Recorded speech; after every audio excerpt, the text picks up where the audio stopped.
Hey. It's Jeremy from QuickMail Ontario. And this is Jack from emailsthatsell.com. And for episode 100. For this special hour-long cast, we built 2 email campaigns, tested them on 2 live prospect segments, and collected the data.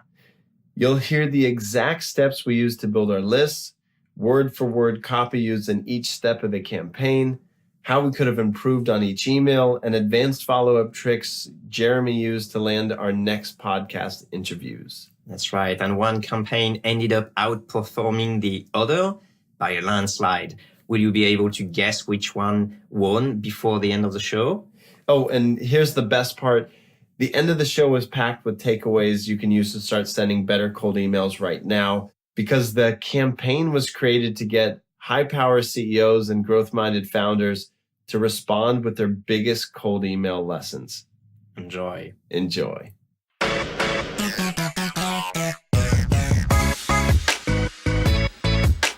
Confetti is falling on our faces, and we're rocking and rolling with our milestone episode. Some special things ahead. All right, so let's a little background as to why we decided to go on and then do that. 2 years ago, Jack and I just met for the first time in real life in Japan. He's coming from the US, I'm coming from Europe. And obviously, we just decided to meet in the land of the sushis. Great food, amazing place.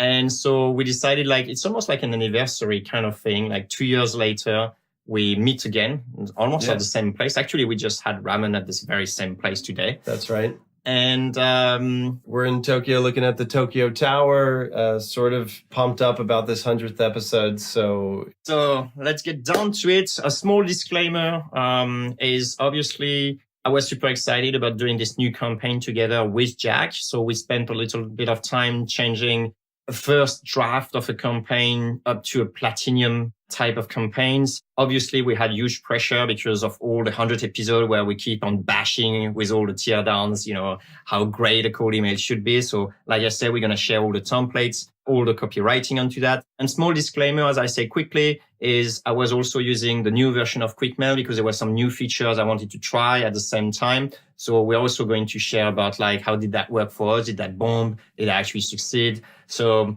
some cool stuff and definitely some cool tips to take on from this episode. I'm really excited and to see and hear what you guys are going to do with all we're going to share today. All right. So we're going to start things off by walking you through the first campaign. And like all good cold email campaigns, it begins with an end goal. And what we were trying to accomplish with this cold email campaign was to reach out to founders of fast-growing companies that were using cold email and reach out and get them to reply with helpful tips for our listeners about doing outreach well. Yeah, we were thinking what could we do that is special for the hundreds? And we figured out hey, let's get advice from other people who actually managed to succeed and then share it with you guys. And sort of a side benefit for listeners out there, a couple of our responders ended up agreeing to come on the show as an interviewee, and those episodes will be posted live in a couple of weeks. They're phenomenal. You're going to love them. I was completely blown away. Let's talk about how we set things up now that we've talked about our end goal here. What was next? Well, the first thing was obviously to start from a blank page and then go through slowly building this email. So for that, Jack and I have slightly different strategies. I think I started it, if I remember half correctly. Okay, one of those two have, but I take credit for it. And the reason why I'm taking credit for it is because I remember having put too much on it, like I usually do. I put all the ideas and actually split that into follow-ups. And then I asked Jack to have a quick look at it. And then we had a few iterations on it that ended up what it is today. And okay, so once we have our end goal in mind, what's next? What did we go ahead and tackle to get this campaign off the ground? At this point, we actually fired up Sales Navigator and we went into searching for companies and not prospects, actual companies at this stage. Yeah, we had some work to do in the account side. So our filters at this point, remember, we're looking for fast-growing companies that used cold email outreach to grow. And in order to start narrowing things down, we looked at a number of filters, but a quick sort of side note here. It's not always easy to filter companies on every criteria you need. For example, finding companies that are using cold email outreach isn't necessarily posted online, shared on LinkedIn, or mentioned on a company's Twitter page. So we needed to do a little bit of looking in other places in order to identify which companies would likely be using outbound. So Jeremy, can you walk us through some of our account filters that helped us identify these fast-growing companies that we were after? Yeah, so we search for accounts in Sales Navigator. And I remember some of the things we've done is filtering with companies who don't have a lot of salespeople. So we went about filtering for department sales, and then we say no more than 5 people or something like that. That's right. Yep. Then we also did the number of followers. We wanted like a company that has lots of followers, so they're well known, well established, Right. because we didn't quite trust the annual revenue in LinkedIn in terms of the quality of the data here. What else have you done as well? I think it was US. Yeah, we located companies in the US. We put a cap on the maximum employee count that each company could have, because remember, we're not so interested in enterprise companies that have been around for many years and they're just giants. Instead, we want to find the smaller but faster companies that are doing remarkable things with their sales departments of 5 or fewer employees here. That was our indication that they are likely using a tool like Outbound in order to grow that fast. Yeah, and we picked up 2 industries, computer software and internet. That's right. And then we got probably 200 companies or something like that to look from. Yeah, and once we had our companies pulled up on Sales Navigator, it was time to transition to find the people we were interested in talking to at those companies. Some of the filters we used to identify the right folks, we wanted to find founders, co-founders, or CEOs, nobody else. So that eliminated quite a few right away. Yeah, we were not interested in talking to the sales director or the CMO or whatever. That's right. Because remember, we're interested in talking to people, how they grew a company to a significant level quickly with small teams. So the founders and CEOs would be most interesting for that discussion. Jeremy, were there any other filters that we used at this point for prospecting? Yeah, we did trust the seniority level. We used owner or CXO.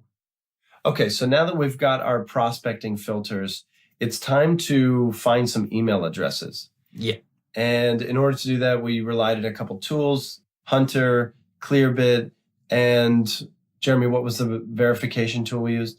Yeah, we use Never Bounce in order to validate the type of emails. And what's interesting is that once we figured out all the emails, we ended up with something roughly like 140 leads that we were comfortable, match the criterias, and we could find an email address for them. And at that stage, what's interesting is that after we do a Never Bounce pass on our list, we only ended up with 71 prospect, which had email verify and deliverability up. So we decided to not email contact all the people who were risky or bounce. Yeah, risky, undeliverable, all of those were trash. So 71 verified email addresses for founders or CEOs of companies that were likely using Outbound to grow very quickly with a small 5-person or less sales team. It's a mouthful, but it's what Jeremy and I determined to be the most targeted list that we could begin with. Keep in mind, though, we did not have 100% certainty that they were using cold email. So we let our email campaign actually filter these people out for us. And I'll explain in a moment when we start going through the emails. But for now, we've got our list. We've got our emails. We're basically ready to dive into copywriting mode. Yeah, Jeremy? Yeah, that's correct. There's one more thing that we did, and actually Jack took charge of it, is actually finding something to say about all of them. And do you want to just basically walk through process of personalization? So if you've listened to the cast for a couple episodes, Jeremy and I are big fans of personalizing emails so that it helps show that you've done your homework, building reciprocity. You've got a better chance for deliverability. It's just very good practice for cold emails. So putting our money where their mouth is, it was basically time to go ahead and write a custom intro sentence or a PS for every single one of these prospects that we've verified an email address for. In order to craft this custom intro sentence or PS, I would go to the company's websites and find something noteworthy or remarkable or ask a question that fit well with their company after I learned a little bit about what they were doing and what talking points I could pull out. So for example, if I was contacting, the founder of, I don't know, Led Zeppelin or something like that, I'll be asking them as an intro line, it'd be like something like, hey, loved your last album, by the way. When do you plan on getting the next one done? Something like that. Exactly. So we've got our process, and it was basically time just to crawl through all the websites manually, pick out something worth talking about, and putting it into a Google Sheet that could then later be uploaded to QuickMail in order to get these emails out and in a personalized fashion. So I think I spent maybe 2 hours going through websites for these 71 contacts. But an important note here is clean your list before you spend any time writing merge tags. Otherwise, you may be wasting minutes or hours on prospects that you'll never find an email address for. So just save yourself a bit of a headache there. Yeah, and thanks for sharing that it actually took 2 hours. So it's roughly like 2 minutes per prospect. And you may think like, oh, geez, that's quite a lot of time to spend. But at the same time, I think it's definitely worth the effort. And then we're going to dive a little bit into that later on. Yeah, it was a time well spent for sure. Okay, we've got our list. We've got some personalization going on. Now let's talk about the email copy. Yeah, so we had some advantage here. We didn't start completely blank in the sense that we knew our criteria for our prospect. We knew we targeted good companies that have a small number of salespeople. So we knew we already could congratulate them on that as a sort of like achievement. And that is a really cool personalization in a sense that our targeting made our email personalization easier to do. And then Jag is going to read the email so you guys can understand at what point we actually included the personalization. But right there and there, it doesn't have to be personalization on a per person basis. You can do it on a per group basis. And sometimes it still works very well. Exactly. So let's take a look. The subject line was featuring company name on podcast. The email body goes, hi, prospect name, insert custom intro sentence. Then it continues, mind if I mention you and company name on my sales podcast? We don't often feature companies, but this is our 100th episode, and we'd like to do something special. Signature, Jeremy. Then there's a PS. PS, I love companies that thrive without giant sales teams, and I think our audience would greatly benefit from your story. Parentheses, me too. Yeah, so the cool thing here is the PS does look like something that is personalization PS for the person receiving the email. But at the end of the day, it's for our entire group because they all qualify to receive this personalization.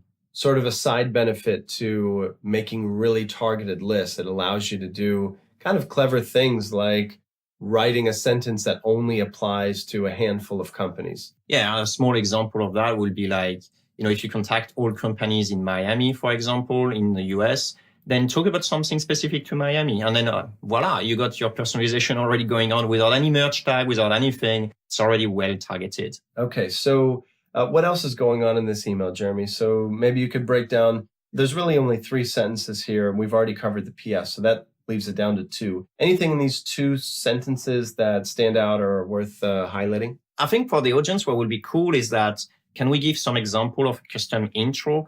What did we use in terms of, customization for a first sentence? Yeah, so one of them, for example, was found after reading through the about page of a startup. It said, inspiring to hear that you started this by helping your father grow his Brooklyn butcher shop. That's something that you can't really automate or accomplish unless someone takes time to pull that out of either a company's social profiles or their website. It can't be replicated without a little bit of time. A couple more. Interesting to see technology helping so many communities stay connected. Cool concept. Or how about another one? Hey, I enjoyed your post on driving the mobile revolution. Brilliant. How about one more? This one actually doesn't make any sense unless you know the backstory to this company founder. It's the merge tag is curious. As a self-proclaimed news junkie, where's the best place to go for updates? Without knowing the backstory, it sounds insane, but in reality, the founder mentioned on his profile on the company page that he was a news junkie, and there was like kind of a short story why that was relevant, and pulling that out helped draw a response from this prospect. Yeah, like you say, those can be automated. So here we got like two personalization going on. We got this custom line that can't really be faked, or at least automated by non-humans. And then you have the PS as well. So we had like really two things that are really targeted. So people, when they read that, they think like, okay, it's for me. It's not for the mass. It's really speaking to me specifically. And when we didn't find anything, we just used something like, quick question colon.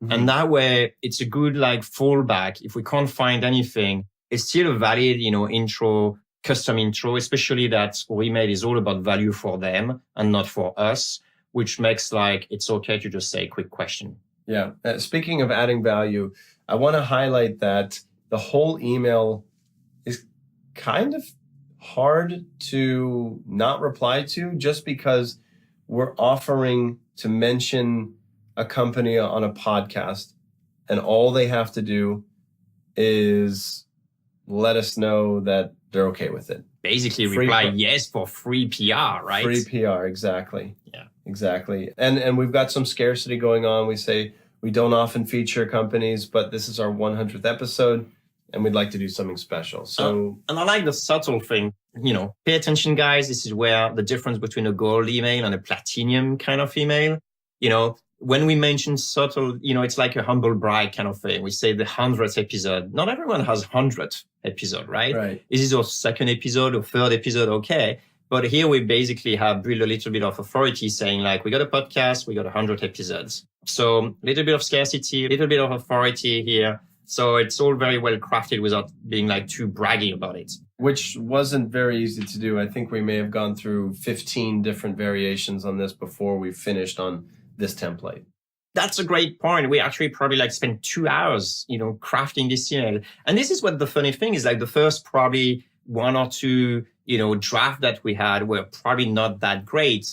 And they were terrible. Yeah, they were terrible to start with. Yeah. There was a few things. First of all, there was like too much in it, which we then cut into multiple follow-ups. That's one of my techniques, is like I write a lot of things and then I actually pick some of the things I want to say and I say, maybe later I put them into a follow-up. So that also give me some food in my follow-up. And speaking of follow-ups, why don't we take a look at our first follow-up? How much delay did we put here, Jeremy? Oh yeah, that's beauty. So that's one of my tactics, is to actually rapid fire a second email straight away after having sent in the first one. And people will say like, seriously, what do you do? It's not a bump email. So it's not an email that say, hey, did you read my email I just sent like 5 seconds ago? It's actually something else. It adds a human touch. It's like, oh, I forgot something kind of thing. Do you want to read it, Jack? The subject is the same, and it's a one-liner that reads, should probably have added the podcast link, colon, and then the entire link, https, colon, / all of it in the same exact line. So what's going on here? The human touch, and one more place that they can go to find out that we are running a podcast. They can verify we've got our episodes. They can see our reviews, which, by the way, it's episode 100. If you've liked the show so far, now's a great time to leave a review if you haven't done so already. And if you have, thanks. Yeah, do that, guys. It helps everyone that wants to be doing a better job at cold email. So in summary, it makes you look like human. It's very often that, as human, we forgot one piece of information. So if you rapid fire a follow-up with no delay in between, it's just cool to say like, probably more information I should have added and just give more information. It's just an extra point that makes you look like you're a genuine person. Yeah, when I've sent a quick follow-up like this, I've actually got a reply that said, Hey, since you sent this follow-up, it actually showed that you're more approachable, and I felt okay, getting back to you on this. So there's a lot that says it works, and the next email would be our first official follow-up, right? So why don't we get into it? Subject, we use the same. Again, that's re-featuring company name on podcast, question mark. And it goes a little like this. Got it. Super busy running company name. How about simply shooting a quick reply to these short questions? Has cold email ever played a role in your company's growth? If so, how? And any interesting story and advice when it comes to outreach? That's it. Signature. There's a PS. If there's anything else you'd like me to mention about company name, let me know. Happy to help bring you some new customers if I can. Right. So I wouldn't say it's a classic bump email. Quite the contrary. I will start with a PS.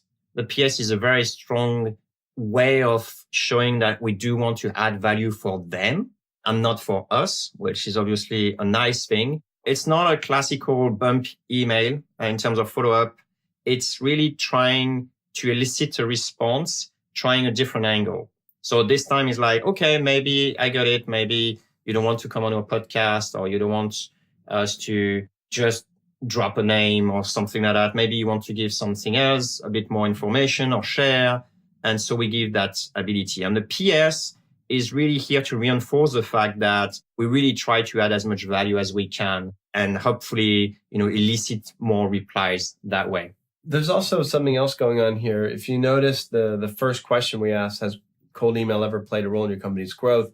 We're filtering here. If not, then that's okay. But, we need to move on to other prospects. But if so, what's kind of interesting here is the folks that have used cold email, this tends to stick out as a talking point that they're an expert on, that they can provide feedback with, but B, something a little bit different than maybe they're used to getting in their inbox, something just for them that they can reply to and get something of value very quickly.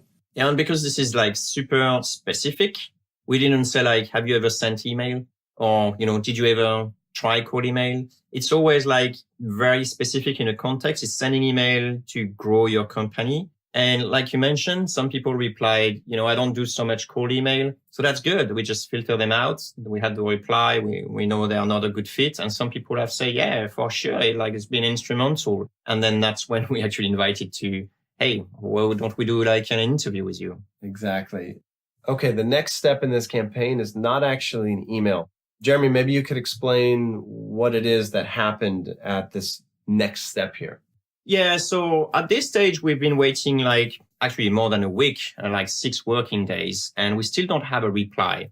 Now, at this stage, what I do before firing yet another email is to actually do some extra research.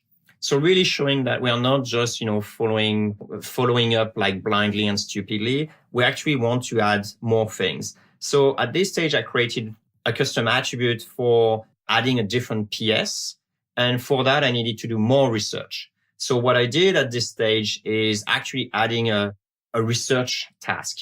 So when a prospect hasn't replied, a research task will be created.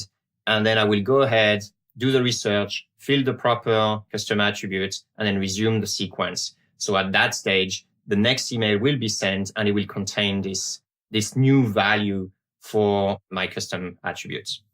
Sort of like an extra layer of personalization. Absolutely, yeah. Just because we haven't found the limit to where personalization backfires yet. So the more the merrier as of now. Okay. After that, one more email is fired off. This one uses scarcity. Listen to how the tone changes a bit. Yeah, I want the audience to really understand that this is a breakup email. The reason for it is because at the end of the day, episode 100 has to be aired. So it's a legitimate way of, breaking up the conversation and say, we tried it, it's okay, but then we can't get you on the 100. That's basically the idea, and a very legitimate way to break up at this stage. And notice as well that we are using this custom PS attribute that I've been talking about. Okay, so the subject line reads, last chance. Hey, prospect first name. We can mention your company in the blog article if you prefer. We are preparing a blog article to complement the podcast. That's a free backlink from a good domain authority website for a 10-minute job while helping other founders. Sounds fair enough? Here are the questions again. Has cold email ever played a role in your company's growth? If so, how?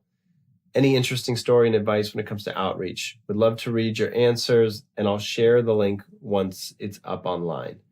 Insert custom PS signature.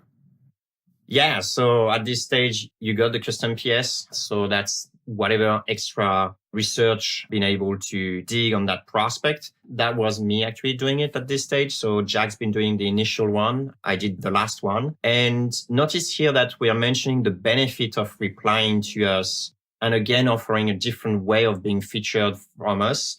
So we started with a podcast mentioning, we then go to just ask some questions for an article we're building. And then here we're saying, we're going to put you into a blog article to gain, free backlink and SEO basically for free. Right. And I think adding the extra custom PS gives us the flexibility to put a squeeze a little bit stronger on this call to action where, we can get away with a subject line like last chance. If again, we're showing that we're putting in the research, the homework into this prospect, we know who it is and what we're offering, and it balances the scarcity, if you will. Two things that shows this is not a platinum email.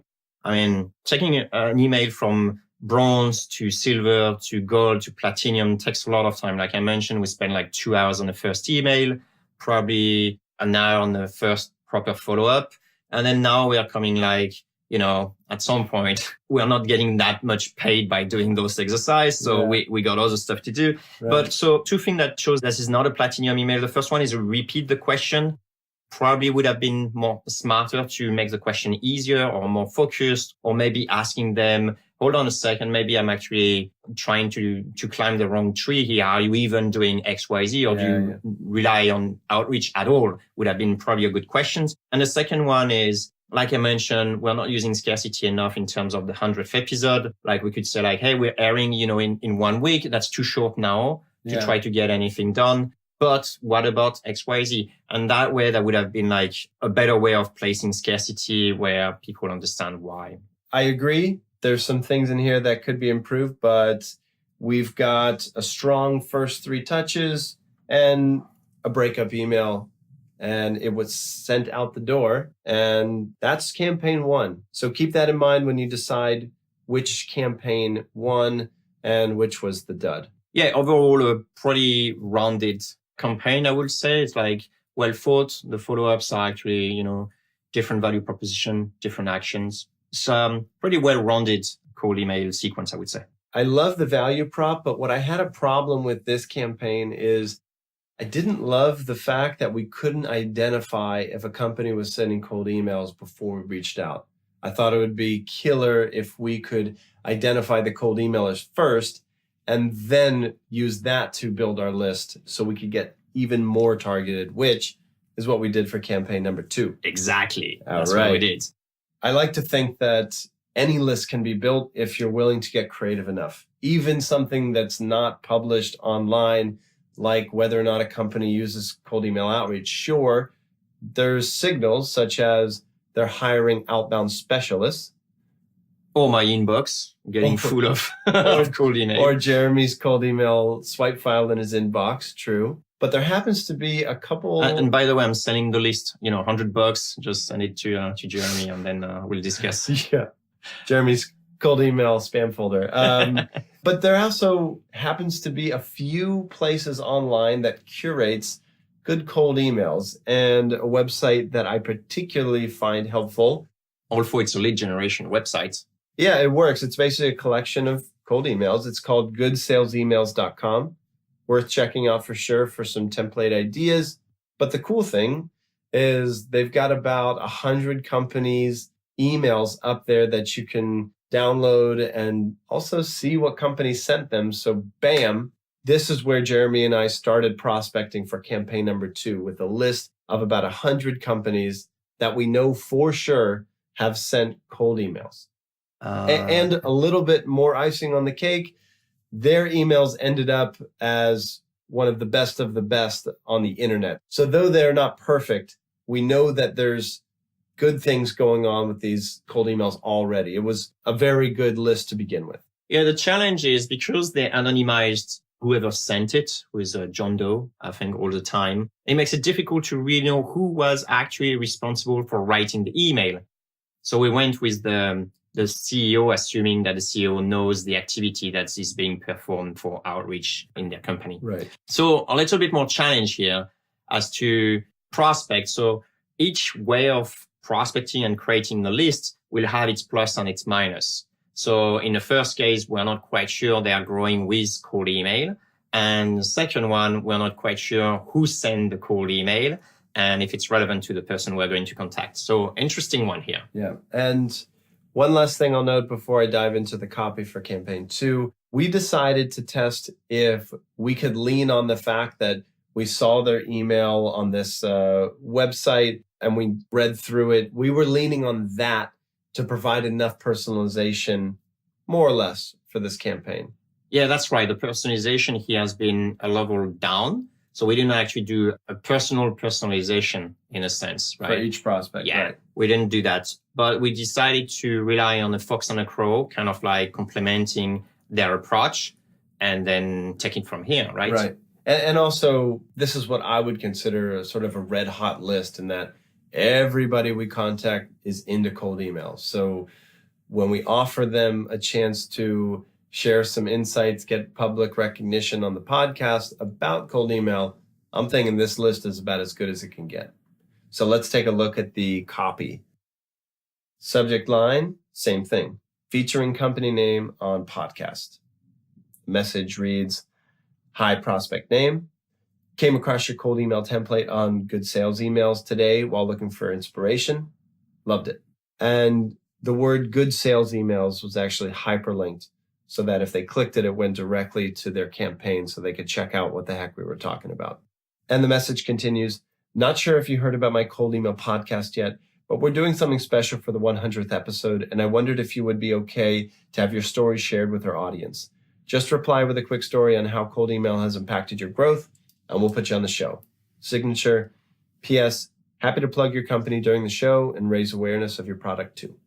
So here, the first thing you notice is, like we mentioned, there is no custom attribute for this person specifically. We did link the actual campaign on the website, but that was about it. We didn't do any research on the company itself. We didn't do any research on the people we were contacting specifically. So we kind of lean very heavily, like you said, on, hey, we saw you here, trying to raise a little bit of curiosity, and hopefully they will reply because of the benefit and value offering we were providing. Yeah, if the hypothesis was, if the list is good enough and the offer is irresistible, replies are going to come in, whether or not there's personalization. Okay, let's carry on. We've got a quick, we can call it a humanized follow-up here. So same strategy, guys. Yep. Just sending should probably have included in the link. Yep. Okay, so the first official follow-up goes like this. Uses the same subject. It reads, hey, prospect first name. Is getting company name featured on a podcast on your radar? All we need is a quick reply with 2 things. 1, how your cold email template performed, and 2, what you learned from the campaign. Also, let me know if there's anything else about your product company you want us to mention on the podcast. Happy to send you a few new customers. Smiley face, signature. All right, so this one takes a different approach. This one sort of takes a few steps back. It just tries to test the waters here if this company or rather this prospect could care less if they get some promotion on a podcast or not. And we reinforce the fact that it's really easy to get this recognition. Here's how. And then we finished it up with mentioning that, we're happy to send a few new customers your way and they can tell us anything they want to share on the cast about their company. Yeah, we're basically opening on here's more value for you in follow-up. And like you say, I like the fact that maybe we've been too fast. Let me just take 1 or 2 back steps, right? Right. And this one's got kind of a not so straightforward call to action. Like if this was a teardown, I may bash it up a little bit because there's not really a clear do this right now to finish the email. But we're taking an approach where there's so much value offered to the prospect and it's so easy to take advantage of it, that we're seeing if this tone is good enough to pull out the response that we're looking for. Yeah, I think at that stage, is getting company featured on podcast on your radar probably could have been put toward the end, because when you reach the end of the email, you kind of forgot what was the call to action again. So, or maybe repeating it, but you're right. We kind of were like, I think I would almost call it like it was a bit sloppy at this stage. Like we were assuming too much good things. Yeah. Now that I think of it, it's almost as if we would have moved the intro sentence to the bottom. It would have been like adding fuel on a fire that was already burning, but throwing it at the top and leaving it with no call to action is like pouring sparkling water on the fire. So it's really not helping us out. Okay. So something to keep in mind, although still hell of a compelling benefit for anyone whose inbox catches this email. Yeah, maybe just to showing the value proposition to spend enough time, crafting a better email. But would that be enough to sway that as the dud, or was the value prop good enough to keep it the winner? Let's find out. You need to hear the last email first. All right, the final email reads as following. Hey, prospect first name, no pressure. I'm sure we could work together down the line. But wanted to let you know that if you want company name to be featured in our 100th episode, I'll need your input in the next few days. Signature. Wow, that's kind of like pretty aggressive, right? Yeah, it's just like Don Corleone mobster style here. No pressure, but if you still ever want to walk again, you're going to want to pay up. Yeah, that feels a little bit like that, honestly. And honestly, if I receive this sort of thing, I think like, dude, it's on you not to start earlier, right? It's not their problem that, you're reaching out the deadline. It's your problem. So, I think the follow-ups on those ones are pretty sloppy, honestly. Okay, cool. So that's what's going on with the copy. Let's take a look at some numbers here. What's going on with campaign 2? How many people were contacted? And where are we at compared to campaign 1 with numbers? Okay, so in terms of numbers, I think like you mentioned, we were like about 100 potential prospects. We run it through Never Bounce once again, and we found like 39 people. We were like confident. We found their emails, and the emails seems valid, not risky, not unknown, not anything of that. And so we went away with just contacting like barely 40 people. Okay, so we got 40 people, still enough to give us a pulse on what's working. Yeah. So before we go any further, guys, we're going to give you, 10 seconds of silence. I know that's going to be nerve-wracking for some people, but we're going to give you 10 seconds of silence, and you guys are going to mentally think, which one would you bet on if you had only one campaign? Was it campaign 1, which relied on heavy personalization, but a bit of a mixed bag in terms of hot list? Or would it be campaign 2, everybody on the list is a cold emailer, but lacking in the personalization department? And maybe not the right person too. Place your bet. Okay, it's time to reveal. Hold on. Okay, now it's okay. All right, you've got your answer. You're screaming it out loud as you're driving down the road here.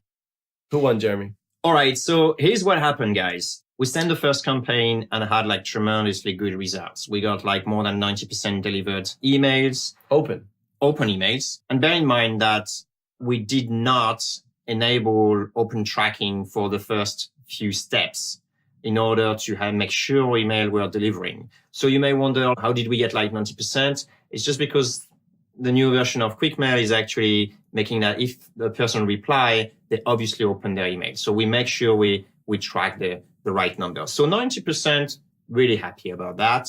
And in terms of reply rate, we almost reached 50%. So we got 48% reply rate, which means almost like one of the 2 people we contacted actually did reply to us. And the crazy thing about it is like no negative replies. They were all 100% positive reply, which, kind of makes sense. The value proposition. Okay, we're having 5 here, and it's not an air. It's an called air 5. a high five in America. Okay, my bad. Obviously, it's a high five. So pretty good results. Really happy about it. And kind of like went on the second one thinking we could probably reproduce such results, even get better one, just because we were like so confident in the value proposition making sense. Which did not happen. Not at all. Not at all. Stats for this one were depressing. Given such a targeted list, I'm thinking this one is going to knock it out of the park, personalization, or I'm thinking this one's going to knock it out of the park, but it didn't. So opens fell to 44%, and the reply was only 10%. 10% here. A couple factors that may have been responsible for this, looking back. As Jeremy mentioned, follow-ups maybe a little bit too tight, maybe a little bit weak on the call to action. That could have cost us dearly, which reinforces my hardcore opinion.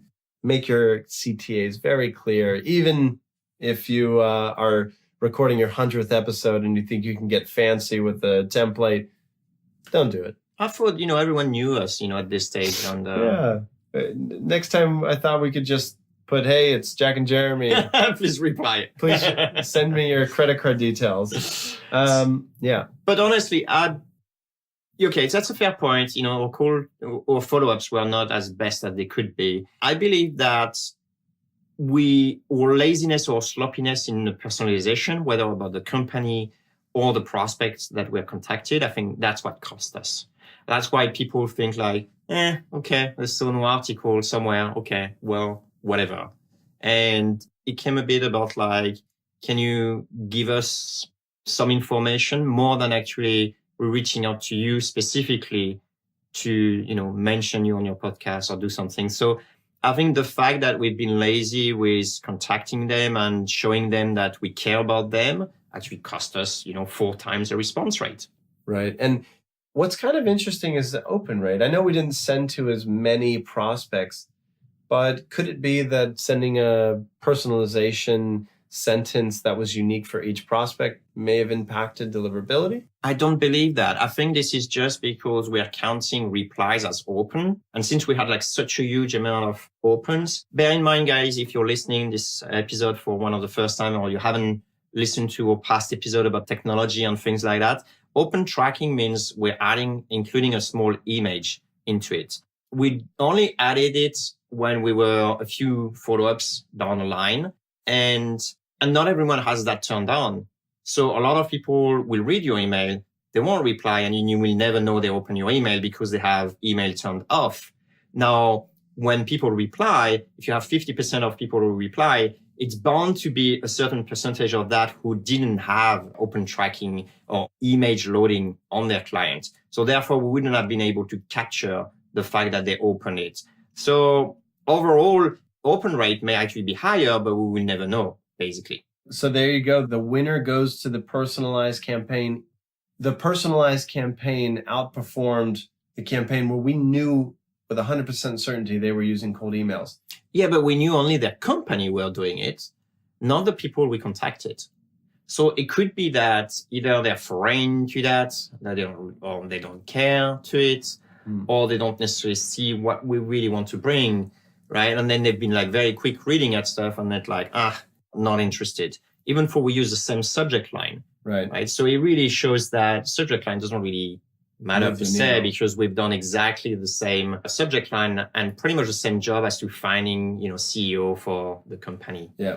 One small note here, out of this, let's call it the losing campaign, we did manage to get a reply that ended up being one of our interviewees on the podcast coming up in a couple of weeks. It was phenomenal. So for that one reason, I'm still going to call this a win, even though it did not perform as nearly as well as the first one. And that's the thing, Jack. If you get like 4 times more responses, but those responses are, hit and miss, versus if you get less responses, but that come from, a good list of people you actually do want to have on the show or interview or do certain type of actions. That's why you need to see the holistic view about, is this campaign performing better than the other one. And at the end of the day, even though we had like half of the responses on the first campaign, we only decided to move along with one person to go on a podcast and to share their knowledge with us. And then we also did it with the other campaign. So from that point of view, it's actually pretty even, right? Exactly. If you're looking at interviews conducted, that's very true. So metrics matter. Just pay attention to the ones that you really care about to determine your winners here. That's right. The first one is vanity metrics. I can go and brag to everyone like, hey guys, I got like 50% of reply rate, and they were all positive. But the reality of things is like, how much did I carry on in the funnel with those prospects to actually lead to becoming, a proper lead or something that I actually want? And speaking of carrying on with each prospect throughout the sales cycle, did you have anything you wanted to add in this realm? Yeah, I mean, I've been taken by surprise by so much good. I mean, we've been in business for quite some time, Jack and I, and I've still been very surprised by the amount of replies I got, to a point that I actually tried to quickly budge a system where I can like put them some label and so on. And at the end of the day, it was like a nightmare to me. I wasn't dedicated full time to that. And yet I kept receiving a lot of conversation. And because it was like the beginning of the funnel, then it was very difficult to actually do something actionable with that. I don't know where it came from, but most of them were thinking we wanted to interview them on our podcast. We just said we wanted to mention you, not to interview you. But somehow, people say like, oh, I got time. When do you want to do the interview? It's like, I don't want an interview. I just want to mention your product. So it was like kind of funny and that sort of, I was taken by surprise, and I didn't put things in place to actually handle it properly. And therefore, rereading some of the prospects who actually replied to me, I should have followed up with a few of them, and actually, they fell through the cracks, unfortunately. So I probably could have getting like a few more interviews if I actually followed up properly. Okay. So Jeremy, you were looking to help yourself out whenever a reply came in. If it was someone with really good advice, normally we'd want to invite them to the show. But instead of having to write up the exact same response for everybody who should be invited, you built something that sort of did this automatically. I just built a second sequence. The reason why you want to do that is because otherwise I would have need to follow up. It's easy enough to reply to people, but keeping track of those people actually did they come back or not is a bit more complicated. So I built a second campaign and simply actually moved them to the campaign. And the second campaign just replied to their email they've been sending me with the text that you can read. Yeah, it's very slick when you see it sort of in person here, but here's what the follow-up reads. It says, hi, prospect name. And then there's a merge tag here where you can sort of intelligently connect the dots between their reply and this one. That's right. Okay, so it continues. After discussing your reply with my co-host today, we thought you'd make a killer guest on our show. Would you be up for sharing your story behind building company name with our listeners? Our episodes tend to be around 30 minutes, and our content editor will make sure we all sound like pros. If you're up for it, we'll need to schedule an hour together. Would the morning of blank work for you? Boom.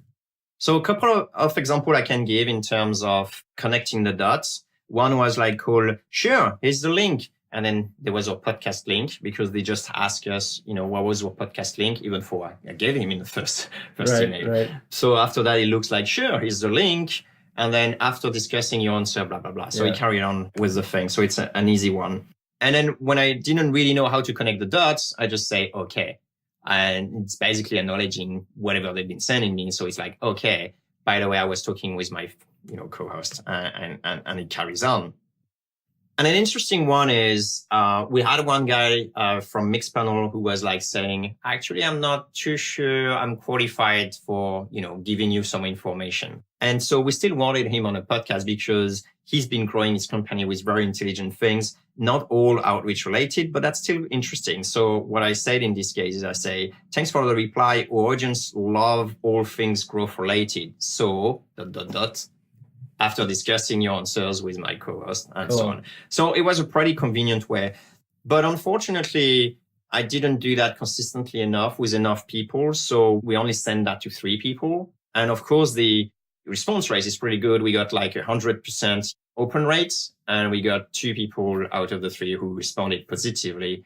and then we're going to have them interviewed in the future episodes. So it definitely works. It's just a matter of staying on top of the leads that come in. So I think my takeaway is make sure before you even get into creating a campaign, have the structures, the team in place to handle the replies. Otherwise, some good leads could fall through the cracks, which as a lead generator makes me cry every day. Don't let that happen. But a cool workaround is like what Jeremy built, is this follow-up campaign that just makes it a whole lot easier. So definitely good to keep in mind. Yeah, I know a lot of people, what they do is they use things like Boomerang to just set a date when they need to double check and so on. But, let's face it, it's like, really difficult to keep in mind. But it's a bit like hoping for the rain to come, and then dancing, getting the rain. And then the rain comes and it's like, oh, bummer, I don't have any bucket, Yeah. So get a little bit prepared, because you never know, it may actually be a home run. And then you'll have to pedal to suddenly get all those leads. Which is a beautiful problem. Yeah. I wish it for everybody. And now it's time to get into the feedback, the advice, the pro tips that we got from our wonderful cold email repliers here. Yeah, and I apologize in advance because of my lack of responsiveness and follow up on some of the emails. We don't got everyone here. But okay, so let's get started and start sharing some takeaways. And again, keep in mind, we asked what are some advice that you'd share basically with the cold email community on the show? And here you have it. I'll be paraphrasing a couple of these responses to keep things moving along. But yeah, I'll let you know if we receive a takedown letter from their lawyer or something. All right. So here's how it goes. First off comes a response to the question, any interesting story and advice when it comes to outreach? This one's from Anthony Plaza, co-founder at sidelineswap.com. He said, yes, I once messed up a dynamic field and sent an email to 250 plus people with incorrect info. There was a few hours of panic, but everything turned out to be okay. My advice would be to double check your inputs and send test emails before real ones. Oh man, I love this one. This is such a classic.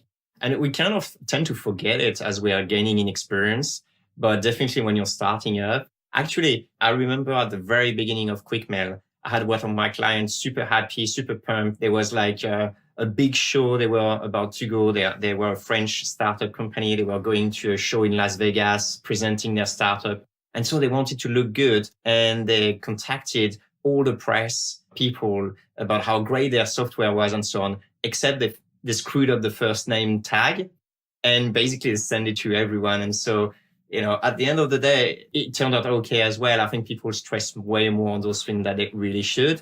And as I keep saying, it's just it's a great way to start a conversation and say, yeah, sorry about the email I sent you. And then, you can go into an interesting conversation. That's Most true. of the time, it actually makes you more human than actually using the machine itself. Very true. The next bit of wisdom comes from Robert Rawson, Chief Productivity Officer at timedoctor.com.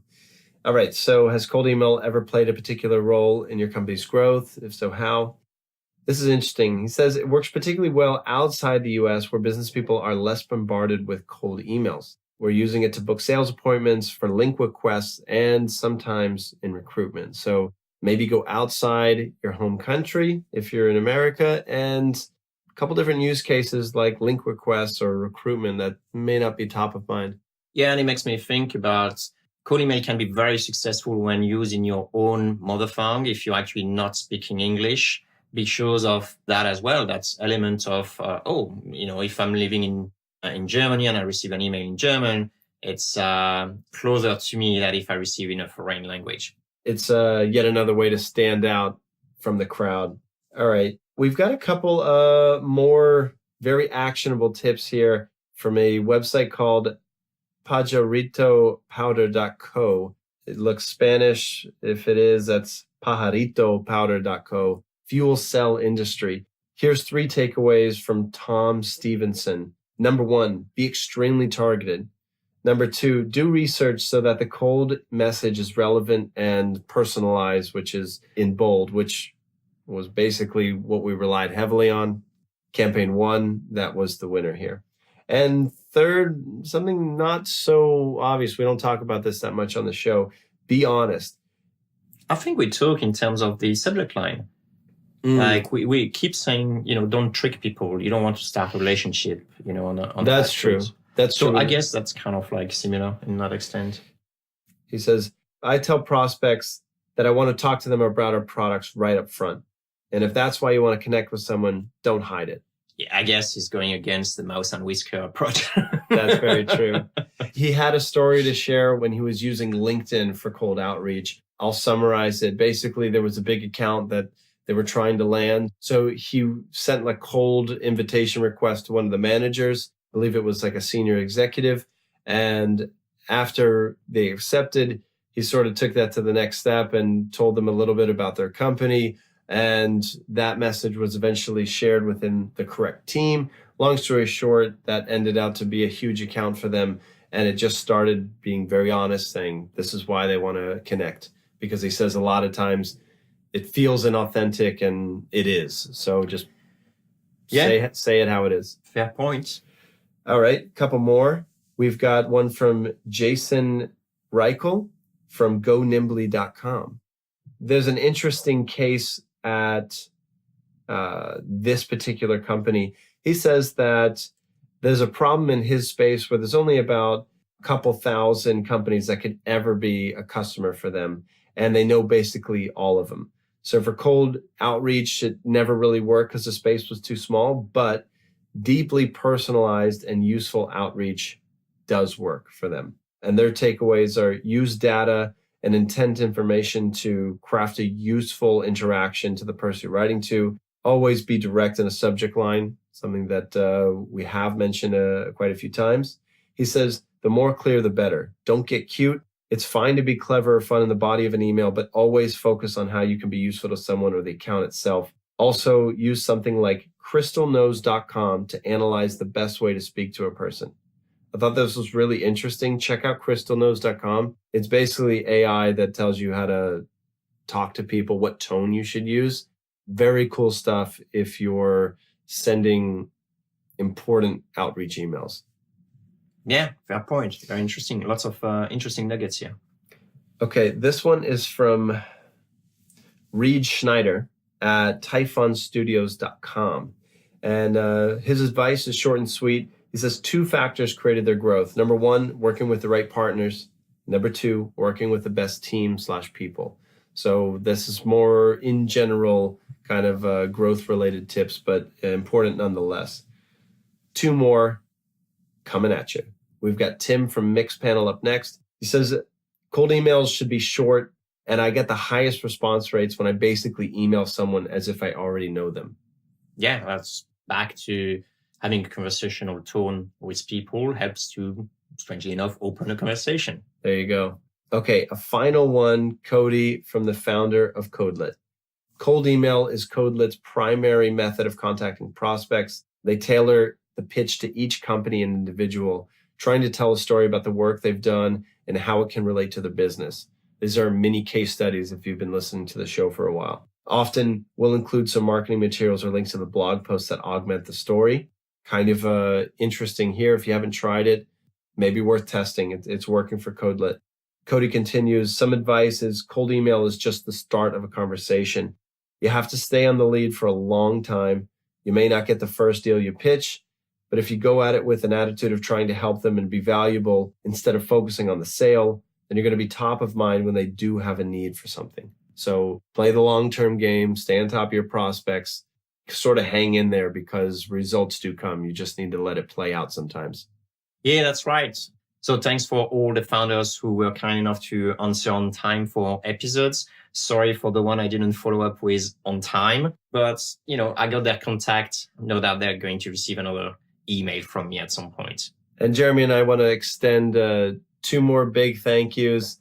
The first one goes to our editor, Absolutely, Nevena. She makes us sound way more intelligent than we. That's our secret. No, without her, these episodes would be choppy, and we certainly wouldn't have the 5 stars on iTunes that we do today without her. So, Nevena, you rock. Keep it up. Thank you for making me sound snappier than I am in real life. I wish I could take you everywhere and polish what comes out of my mouth. And the second one, definitely our listener. right? Thank you, guys. We know a few people that's been with us for quite some time already. We receive like really cool emails, people binge listening to our podcast episodes saying they got like so many information out of that. And for some people, it really changed the way they're doing outbound and suddenly, cracked the code. And it really makes your day every time we listen to something like that. But like every time this happens, Jack and I just reply, did you send us like a review on iTunes? And most of the time they say, oh yeah, I will. So, right. just go one step further. And before, sending us all the good stuff that happened to you, just hook us up. Yeah. Hook us up. But it means a lot to hear that these episodes are making an impact. We certainly want to continue hearing from you if good things are coming your way from some of the tidbits and advice you've heard on the show, but definitely send us some love on iTunes or whatever you like to review podcasts on, and share it with some other cold emailers. Get the word out, and spread the knowledge. We'll keep more episodes churning out. Thanks for a great 100 episodes, Jeremy. Yeah, awesome.